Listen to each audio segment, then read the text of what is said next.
এতটা নৃশংস মানুষ হতে পারে এইটা আমি এই প্রথমবার আমি জানতে পারলাম। এবং সেই প্রথম বোধহয় আমি হিউম্যানিটির থেকে আমার কিছুটা হলেও বিশ্বাস উবে গেছিল। এবং আমরা যতই এই সব কোট প্যান্ট পরে ভদ্র হবার চেষ্টা করি, আমাদের মধ্যে একটা হিংস্র জানোয়ার কোথাও না কোথাও লুকিয়ে আছে। নমস্কার, আমি সত্যজিৎ, আর আজ আমি এসে গেছি একটা বেশ ইন্টারেস্টিং টপিক নিয়ে কথা বলতে। আর আমাদের সাথে আছে আজ আমাদের সবার ফেভারিট টোটা রয় চৌধুরী আর চন্দ্রাশিস রে। সব চরিত্র কাল্পনিক, the term itself is interesting. আর তোমার নতুন সিরিজ যাহা বলিব সত্য বলিবটাকে নিয়ে দেখি লোকে কি কি কমেন্ট করছে। সোশ্যাল মিডিয়াতে কিছু কমেন্টস এসে সেটা আমরা পড়ে নেব। এরকম একটা গল্প নিয়ে কাজ দেখলাম হইচইয়ে, খুব ভালো লাগলো, এরকম আরও কাজ হোক। বাহ।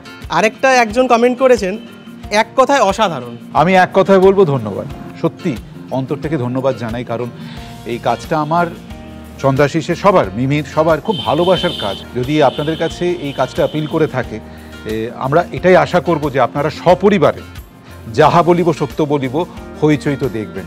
না, ধন্যবাদ সকলকে, কারণ আমরাও খুবই খুশি যে this is finally worked.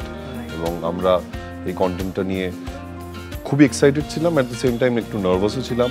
So we are really grateful for that. আমরা চেষ্টা করব যাতে আরও ভালো কন্টেন্টের পার্ট আমরা হতে পারি ভবিষ্যতে।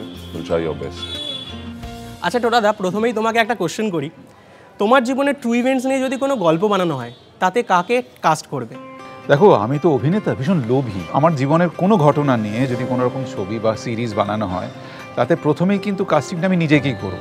তবে দেখো, আমার জীবন অত্যন্ত সরল সাধারণ জীবন। তো এই সাধারণ সাদামাটা জীবনের ঘটনাবলী নিয়ে যদি কাউকে কাস্ট করতে হয়, কোনো বড় শিল্পীকে নিয়ে, আমি তাদেরকে ছোট করব না। হ্যাঁ, নিজেকেই কাস্ট করবো, এইটুকুনি বলতে পারি। আচ্ছা, এবারের প্রশ্নটা তোমাদের দুজনের কাছে। এমন কোনো রিয়েল লাইফ ইনসিডেন্ট দ্যাট শুক ইউ ইমোশনালি? একটা ঘটনা 2012 সালে ঘটেছিল, আমাদের দিল্লির কেসটি, নির্ভয়া কেস। ওইটা সত্যিই খুব এফেক্ট করেছিল, মানে খুবই নাড়িয়ে তুলেছিল। এবং তখন তো আমাদের মিডিয়াম বলতে শুধু খবরের কাগজ বেশিরভাগ ছিল, এবং তখন মানে সকলেরই একটা অভ্যেস ছিল নিউজ পেপার পড়া। কিন্তু সেই সময়টা আমার মনে আছে, আমরা এতটাই we were into the case, এবং একটা সময় এক ডিসিশনটা নিয়েছিলাম খবরের কাগজটা পড়বো না। মানে after a few days it was affecting so much, মানে ইট রিয়েলি এফেক্টেড আস। আমার ক্ষেত্রে ঠিক এই ঘটনাটাই, এতটা নৃশংস মানুষ হতে পারে এইটা আমি এই প্রথমবার আমি জানতে পারলাম। এবং সেই প্রথম বোধহয় আমি হিউম্যানিটির থেকে আমার কিছুটা হলেও বিশ্বাস উবে গেছিল। তারপর তো এখন অনেক খবর জানতে পারি। এবং সোশ্যাল মিডিয়ার একটা ভালো দিক, সব ভালো দিক তো নেই সোশ্যাল মিডিয়া, খারাপও আছে, ভালো আছে, কিন্তু একটা ভালো দিক হচ্ছে বিভিন্ন প্রান্তের খবর খুব চটজলদি পাওয়া যায়। সেটা দেখে দেখে এটাই মনে হয় যে ডারউইন সাহেব বোধহয় খুব একটা ভুল কিছু বলেন না। এবং আমরা যতই এই সব কোট প্যান্ট পরে ভদ্র হবার চেষ্টা করি, আমাদের মধ্যে একটা হিংস্র জানোয়ার কোথাও না কোথাও লুকিয়ে আছে। এবং সেটা সুযোগ পেলেই বেরিয়ে আসে। সেটা ডিজিটালি বেরিয়ে আসে যখন আমরা মুখোশটা পরে থাকি, বা যখন আমরা এক দলবদ্ধ হয়ে পড়ি, যখন আমি জানি যে আমাকে আইডেন্টিফাই করা যাবে না, তখন হয়তো ওই ট্রু সেলফটা ইমার্জ করে। কিন্তু জানোয়ারটা আছে প্রত্যেকের মধ্যে। একদম একদম। সত্য ঘটনা অবলম্বনে যখনই এই ট্যাগটা কোনো সিরিজের সাথে জড়িয়ে যায়, কতটা রেসপন্সিবিলিটি বেড়ে যায় একটা প্রজেক্টকে এক্সিকিউট করার জন্য? দেখো, সত্য ঘটনা অবলম্বনে যখনই হয়, তখন মানুষ এটা আশা করে যে এটা হয়তো ডকুমেন্টেশন, কিন্তু এটা তো ডকুমেন্টারি নয়। সত্য ঘটনাটাই যে দেখাচ্ছি তা নয় কিন্তু। এবং আমরা হয়তো সেই ঘটনাগুলো দেখাতেও চাই না, একটা চাপ থাকে অন্য জায়গায়। সত্য ঘটনা মানেই আমাদের সব কিছু একটা বাস্তবসম্মত করতে হয়। সেটা অতিরঞ্জিতভাবে করলে মানুষের কাছে হাসির খোরাক হয়ে দাঁড়াতে হয়। বাকিটা চন্দ্রাশিস বলুক। হ্যাঁ, মানে যেই কারণেই আমরা এই কয়েকটা শব্দের উপর সত্যি জোর দিচ্ছি যে this is inspired by true events. যেটা থেকে অনুপ্রাণিত আমরা বলছি, সেটা তো মানে অবভিয়াসলি একটা আনফর্চুনেট ঘটনা। তো সেটা রিক্রিয়েট করে আবার দর্শকের মনে ফিরিয়ে দেওয়ার তাগিদটা আমাদের হয়তো অ্যাজ মেকার্স থাকা উচিত নয়।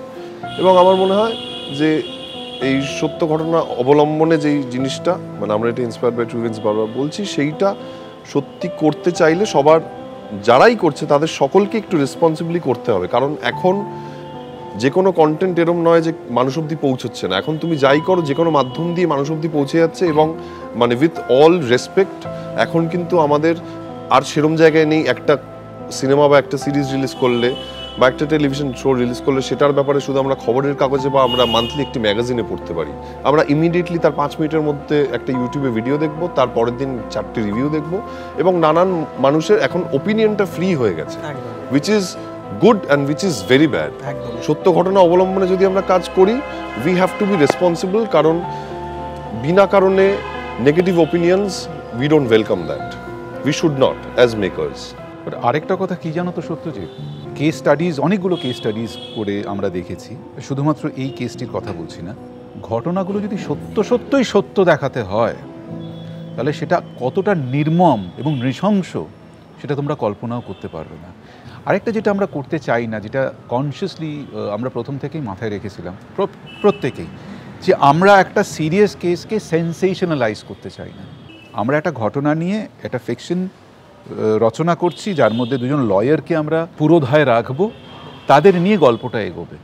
এটা তোমাদের কাছে আমার লাস্ট প্রশ্ন, তোমাদের কি মনে হয় বেঙ্গল ইন্ডাস্ট্রিতে আরও এরকম ধরনের কাজ হওয়া উচিত? হ্যাঁ, নিশ্চয়ই হওয়া উচিত। এরকম ধরনের কাজ হওয়া, মানে আমরা নিজেদের কাজ নিয়ে হয়তো বলতে পারবো না, এরকম ধরনের কাজ বলতে মৌলিক এবং মানুষকে স্পর্শ করবে এই ধরনের অনেস্ট কাজ যদি আমরা করতে পারি, আমার মনে হয় we will have a lot of followers. অবশ্যই। আমি শুধু একটা কথাই যোগ করতে চাই, তার সাথে যেন দায়বদ্ধতা থাকে। কারণ এখন আমি জানি নাম্বারস, টিআরপি, বক্স অফিস, এগুলো খুবই চাপের বিষয় এবং এগুলোকে অস্বীকার করা যায় না, বিশেষ করে ব্যবসায়িক দৃষ্টিভঙ্গি থেকে। এটা বলা সত্ত্বেও আরেকটা জিনিস যেটা আমি বলতে চাই, সেগুলো যেন মুখ্য হয়ে না দাঁড়ায়, সেখানে কোথাও যেন দায়বদ্ধতা থাকে, প্রত্যেকেরই যেন সেই সেন্স অফ রেসপন্সিবিলিটি থাকে। হচ্ছে, হবে, আরও হোক, কিন্তু সেটা দায়িত্বশীলতার সাথে হোক। আজকে তোমাদের সাথে কথা বলে সত্যি খুব ভালো লাগলো আমার। আর তোমাদেরও বলি, যাহা বলিব সত্য বলিব is now streaming only on Hoichoi.